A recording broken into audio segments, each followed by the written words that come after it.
వెనకటికి ఒక కమ్మరివాడు 2 నాగళ్లు చేశాడు. వాటిని తన కార్ఖానాలో ఉంచాడు. ఒకరోజు ఒక రైతు ఆ 2 నాగళ్లు కొన్నాడు.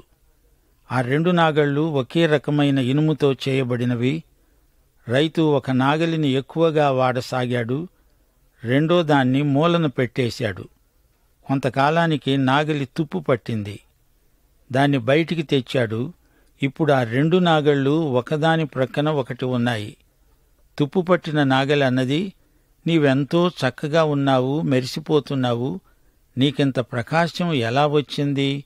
నీ ముందు నిలవటానికి నాకే సిగ్గేస్తుంది. అప్పుడు వాడబడుతున్న నాగలి అన్నది, నేస్తం, దీనికి కారణం అడుగుతున్నావా? నన్ను యజమాని వాడుకుంటున్నాడు. నీవు వాడబడితే నాలాగే ప్రకాశిస్తావు. చూచారా శ్రోతలు, దేవుడు వాడుకునే వ్యక్తి ప్రకాశిస్తాడు, లేకపోతే తుప్పు పట్టిపోతాడు.